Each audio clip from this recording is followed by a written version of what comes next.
Ayat 27. Kepada mereka Allah mau memberitahukan betapa kaya dan mulianya rahasia itu. Lihat, rahasia itu bukan murahan. Rahasia itu bukan tidak bernilai. Tapi Alkitab katakan di situ betapa kaya dan mulianya rahasia itu di antara bangsa-bangsa. Ini bukan rahasia di antara orang Yahudi saja, tapi rahasia untuk semua bangsa, seluruh manusia. Rahasianya apa? Christ in you, the hope of glory. Kristus di dalam kita. Itulah pengharapan akan kemuliaan. Nah, pengharapan akan kemuliaan yang mana? Kemuliaan yang pernah ada itu. Waktu Tuhan Allah menciptakan manusia, menghembuskan napas hidup ke dalamnya, disertai dengan kemuliaan yang luar biasa itu.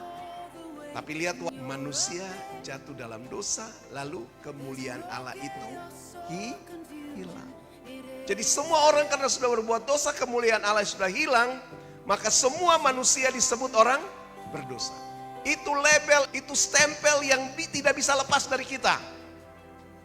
Tapi puji Tuhan, waktu Kristus datang, waktu percaya kepada Yesus, Kristus di dalam saudara. Waktu saudara mengalami kelahiran baru, ingat sekali lagi, sin nature itu dibuang, diganti dengan divine nature. Sifat dasar dosa itu dibuang, lalu diganti dengan sifat dasar yang ilahi. Jadi di dalam saudara ada sifat dasar yang ilahi. Sifat dasar ilahi itu berasal dari siapa? Dari Kristus. Karena itu saya harus ulang ini lagi. Waktu Yesus sebelum naik ke surga, dia memberikan sifat dasar itu melalui apa? Hembusan. Dia hembuskan itu apa? Itu roh, benih ilahi, sifat dasar ilahi. Disebut dengan divine nature. Bisa juga disebut kodrat ilahi. Yang Yesus hembuskan itu apa? Dia memberikan benih ilahi. Ini benih berkualitas tinggi. Amin. Makanya saudara itu disebut dilahirkan dari Allah. Itu disebut dengan benih. Tuhan bilang buat keturunanmu akan meremukan kepalanya dan dia akan meremukan tumit. Nah, kalau kata keturunan di situ pakai kata seed bahasa Inggrisnya. Artinya benih perempuan ini akan meremukan kepala ular. Itu benih yang mana? Bukan benih yang abal-abal, benih yang ilahi. Benih berkualitas tinggi. Kenapa Yesus tidak menghembusi itu buat murid-murid sebelum dia mati? Karena itu belum berkualitas. Yesus harus mati, turun ke dunia orang mati, bangkit. Sebelum dia naik ke surga, dia hembusi mereka. Dia memberi benih buat mereka. Amin. Itu yang disebut benih ilahi.